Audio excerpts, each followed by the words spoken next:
Hello music lovers, welcome to episode 75 of What Makes This Song Special. I can't believe we've got to 3/4 of 100 episodes by now.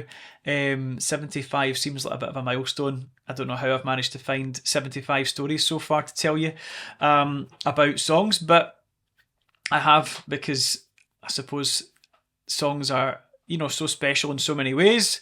They become the soundtrack to our lives, our existence here on planet Earth, and I suppose there's just so many moments in our lives that a song can sort of take us back to. So I'll tell you a wee story today about what today's song takes me back to, where I was in my life when I kind of first heard this song, or what it reminds me of.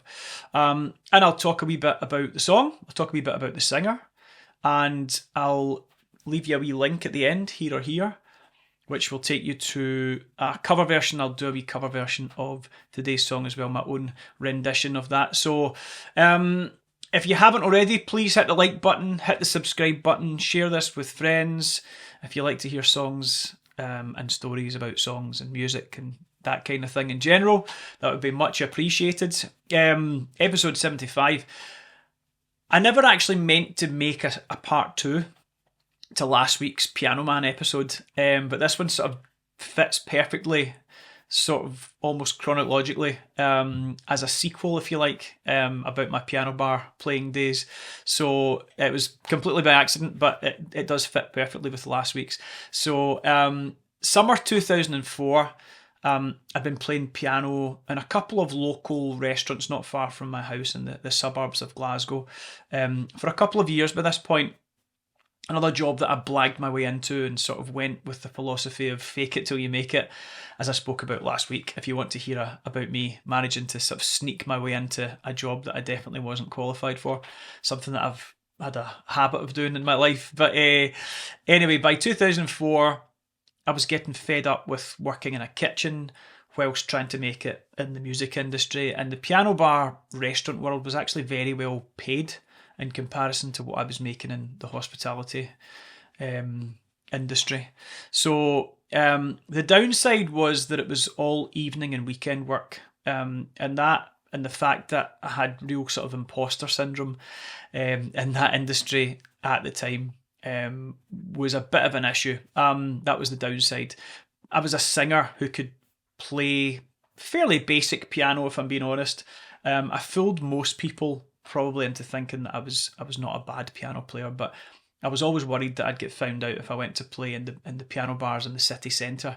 They were places that people would go, specifically to watch a pianist. And I was a singer, as I say, who played a bit of piano as opposed to a real pianist. And there is a difference. Anyway, as I said, I was fed up working in kitchens, and after a couple of years of playing in restaurants and building my repertoire, it was time to, grow up here, as they say, and apply for a slot in one of the piano bars in Glasgow. I can't remember how I found out about it, but the legendary Glasgow piano bar, the Baby Grand, was opening another bar restaurant in the West End, and they were looking for singing pianists. I phoned the number, I spoke to a guy called Danny Thompson, and I told him about my experience, the types of songs and genres that I could cover, that type of thing, over the phone. And he asked me to go in for an audition. So a couple of nights later, I got the bus into town and I walked into Elmbank Gardens near Charing Cross in Glasgow. And I walked through the doors of this famous Glasgow institution, the Baby Grand. It had been there since the 1980s. Live music on every day. All of the actors and musicians from the nearby King's Theatre would go there after shows and sing along with whoever was playing the piano. The place was mobbed, real musicians and actors, that type of clientele. So you couldn't hide in there. It was full of real musos, real artists and industry people.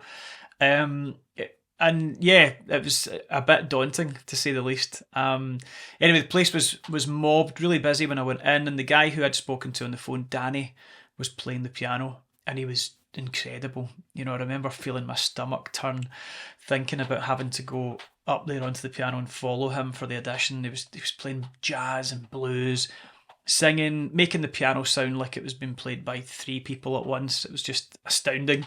And he nodded over to me while he was playing and then came to speak to me after he finished his song. And we went through some of the same questions that we covered on the phone. He asked me, about experiences and what kind of music I like to play and all that stuff. And then he asked me to go and play something. And it was a busy, bustling bar, not the restaurants that I'd become accustomed to playing in. In those restaurants, you could get away with playing ballads and staying somewhat in the background while people were eating their dinner. And this was more of a keep everybody full of energy and drinking type vibe. Much more of a kind of a vibey place, and the type of place that probably deserved more like boogie woogie, jazz, fast blues. So I started with Frank Sinatra, "Fly Me to the Moon," which I did a sort of light jazz swing version of. I don't think there was anything really massively impressive in it, but it was one of those songs that I could play, in my sleep, and I could throw in some little riffs and things that made it sound a little bit more fluent than maybe just playing chords and singing. And I remember being like really nervous, the imposter syndrome really kicking in at this point. And anyway, I got through it. I went back up to the bar and Danny seemed to have liked it. He complimented my singing and my playing, and I convinced myself that he was probably just being kind about the playing. But he was smoking at the bar with these 2 guys, and he turns to me and he says, "Oh, you're in for a real treat tonight, Rico. These guys are actually piano bar royalty." And he asked one of them to give us a song. So the next thing, this guy sits down at the piano. And I always remember he played Billy Joel, "My Baby Grand." And it was a song that I'd never heard before. It's a song, if you don't know it, it's a song that Billy Joel and Ray Charles did together. Both incredible piano players.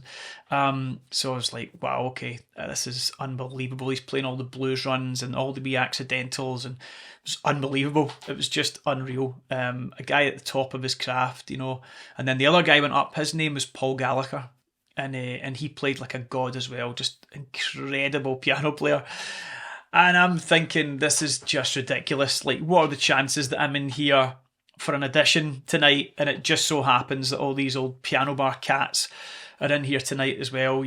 Completely unfair. They weren't looking for a job. They were just in to drink and socialise and just make my life a misery. The nerves were getting worse and worse. And so for about an hour or so, we all took turns going up to the piano, playing a song, and then swapping over. And these 3 guys were just on a different planet to me. As piano players, they were just unbelievable. And I was less than half their age, so, I just couldn't even think about lacing their boots when it came to the piano. So I had to sort of think on my feet, what can I play that sounds quite impressive on the piano, but gives me a chance to show off my voice? So I threw in "Hit the Road Jack" by Ray Charles and "Moondance" by Van Morrison.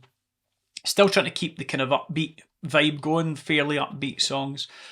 And everything I did sounded okay, but just nothing compared to the professional sounding skills that these guys cultivated or had cultivated. So, I feared that the job was sort of slipping away from me, and I decided that the only thing to do was to just play to my biggest strength. Forget the piano contest that I was never going to win. I had to, just go up and sing. Really, really sing. Show off the voice, forget about the piano playing. And I'd been working on a version of Bonnie Raitt's "I Can't Make You Love Me" after years of loving the George Michael cover version of it. And I thought, that's the type of song that you can't sing unless you can sing, if that makes sense. You can't be an okay singer and sing that song. You need to be a good singer to sing that song. So I went for it. I just decided, go for it. Belt the big high notes, just show off the voice, just play the chords in the background.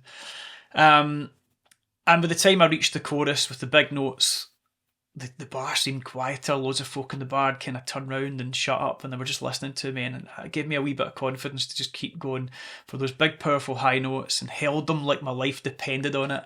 And when I finished, I got this huge round of applause, which, in piano bar world, you get a round of applause once in a while, but you don't get a round of applause after every song.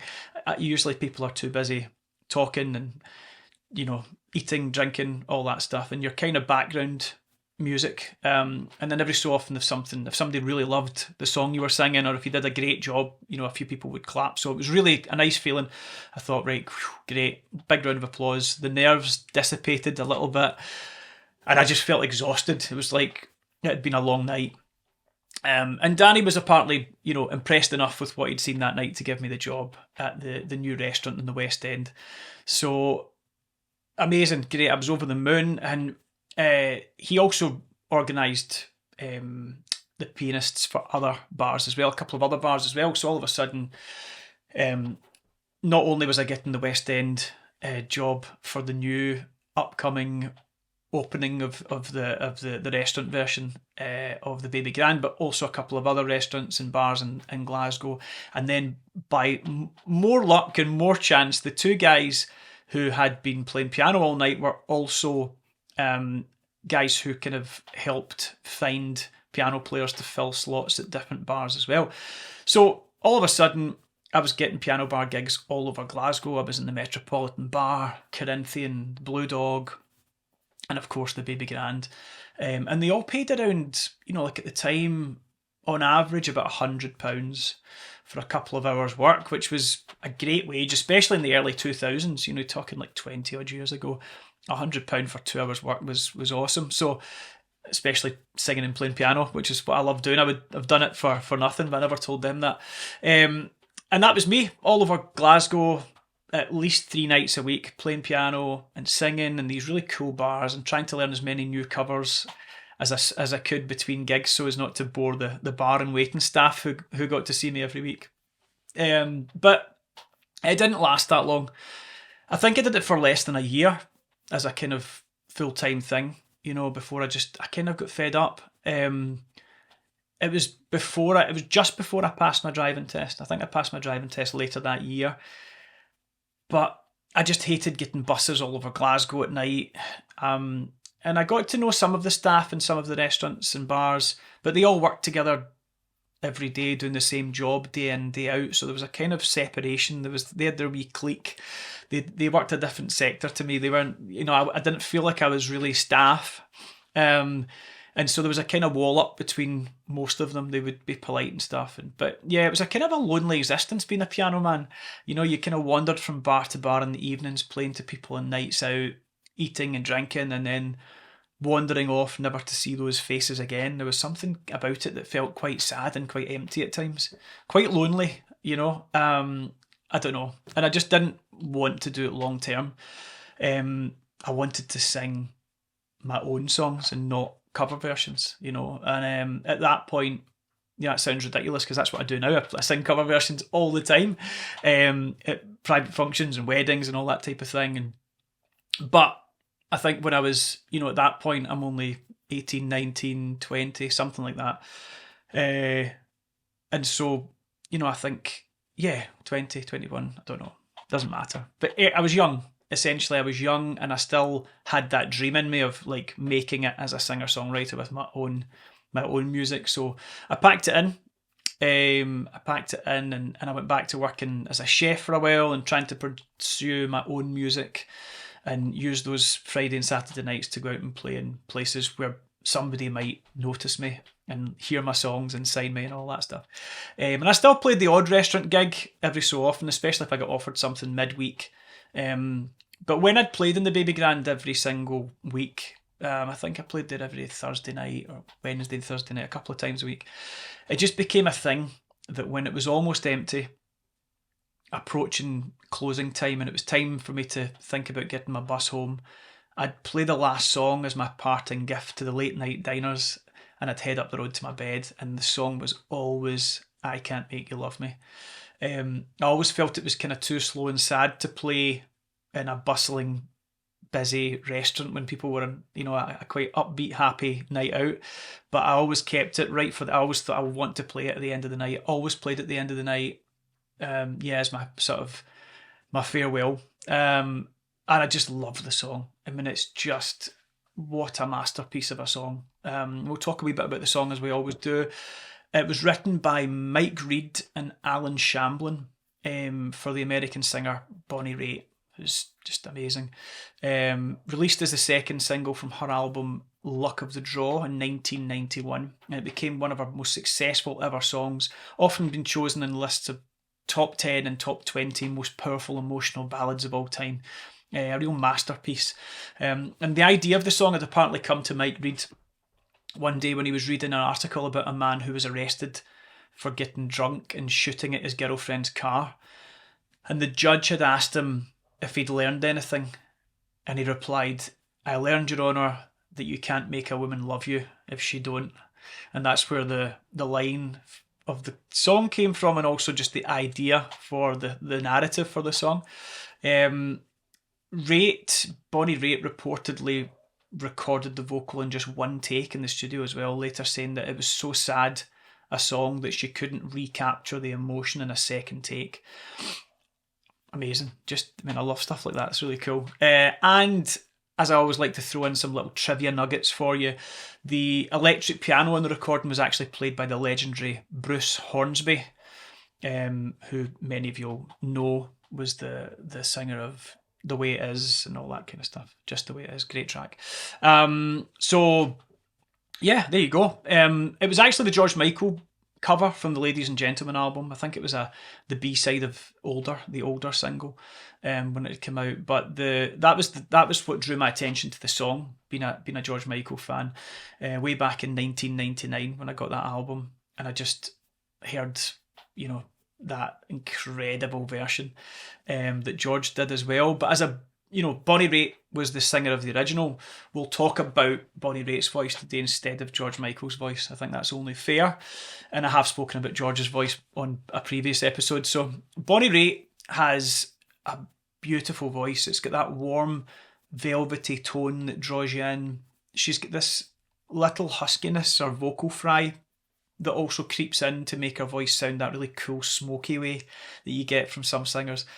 Very good emotional connection to the lyrics.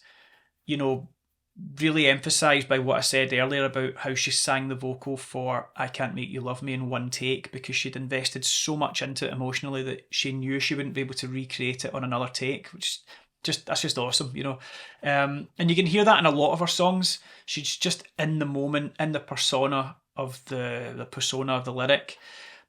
A great range in both her chest and head voices. An absolutely spot on pitch every time you hear her live too. It's just an incredible singer. So there you have it. There's today's little episode. That's what the song means to me. That's what makes it special to me. I suppose it takes me back to the first time I heard it on that George Michael album, but it always takes me back to that time in my life where I was playing in those piano bars and restaurants in Glasgow, and it was the end of the night and I was looking forward to getting the last bus home, listening to something in my headphones and whatever, but just playing I Can't Make You Love Me in the restaurant as my parting gift to the diners. Just always think back to that time in my life. Just an amazing time, an amazing song, just an amazing song. I'm sure it's a special song to many of you watching, so please leave in the comments what makes this song special to you. It's the whole point in the show. What makes it special? What does it remind you of? What does it take you back to in your life? Tune in next week for another song, another story. Thank you so much for listening, watching. Click here for my cover version, and don't forget to hit that subscribe button, which is super important. Thank you.